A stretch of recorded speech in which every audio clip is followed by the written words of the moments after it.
Une transition parfaite pour la question de Gaïa 2017, qui vous donne cette petite information du jour. La Grande-Bretagne accepte de payer 50 millions d'euros pour quitter l'Union européenne.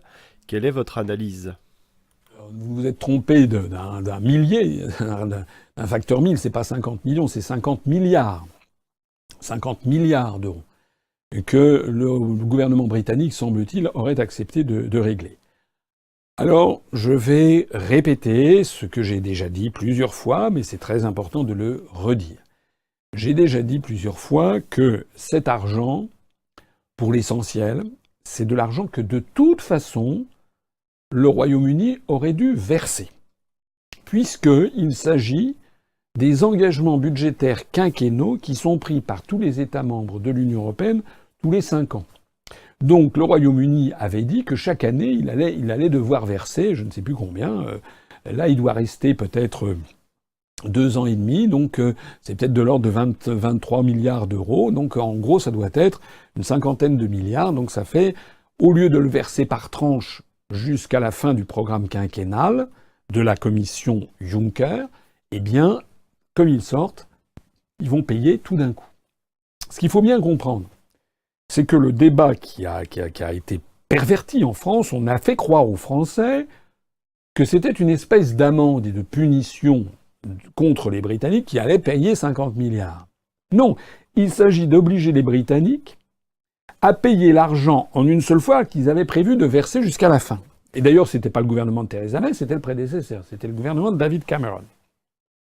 J'ai déjà pris cet exemple. Le débat qui a eu lieu au Royaume-Uni, c'est un peu la même chose que quelqu'un qui prendrait l'engagement d'aller dans un hôtel, par exemple au mois de juillet 2018, et donc qui décide de prendre un hôtel, je ne sais pas moi, sur la Côte d'Azur, de prendre un mois de vacances. Et puis, il arrive, il verse des arts pour avoir la réservation d'une chambre. Il arrive dans cet hôtel le 1er juillet 2018, et puis au bout d'une semaine, l'hôtel lui plaît pas, c'est très bruyant, il y a une route qui passe juste en bas, etc., etc. En plus, le temps est très mauvais, il décide de s'en aller.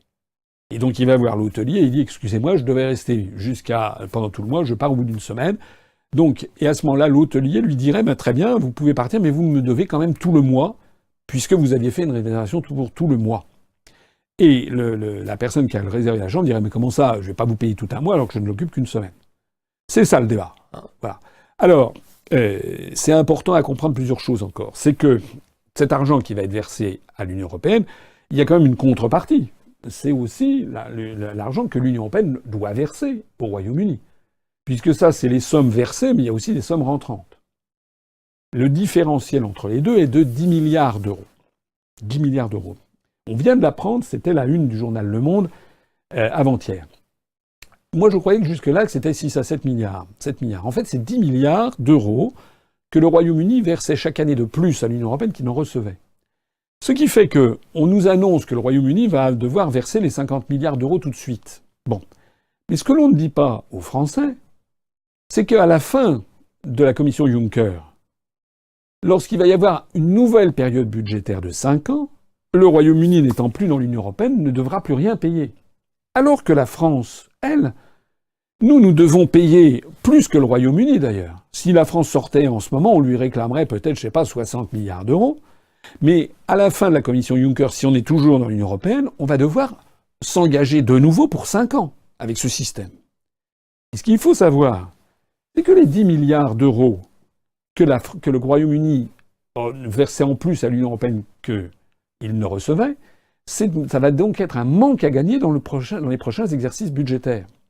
C'était la une du journal Le Monde avant-hier qui d'un seul coup dévoilait le poteau rose et confirmait mes analyses. C'est-à-dire qu'en fait, on fait triste mine à Bruxelles et dans les cercles européistes parce que l'on se rend compte que le départ du Royaume-Uni, une fois que tout sera réglé, toutes les affaires financières en cours, à partir du moment où le Royaume-Uni ne sera plus dans l'Union européenne, il va manquer 10 milliards d'euros de déficit, 10 milliards d'euros cash. Et comme il va manquer 10 milliards d'euros cash, on s'est tourné vers qui? On s'est tourné vers les autres pays pour qu'ils fassent leur devoir et qu'ils prennent à leur charge la partie que le Royaume-Uni ne va plus verser. Du temps du Royaume-Uni présent dans l'Union européenne, la France avait représenté à peu près 16 à 17% du budget de l'Union européenne. Le Royaume-Uni étant parti, la France désormais va prendre une part plus grosse du fardeau, de l'ordre de 20%. C'est la raison pour laquelle ça va nous coûter à nous, Français, le départ du Royaume-Uni, ça va nous coûter 2 milliards d'euros supplémentaires d'engagement chaque année pour combler le départ des Britanniques. C'est la raison pour laquelle il faut absolument sortir au plus vite, parce que si après le Royaume-Uni, c'est l'Italie, puis l'Espagne, etc., à la fin des fins, la France va devoir payer des sommes absolument monumentales sur ces questions. Il est vraiment temps de sortir le plus vite possible.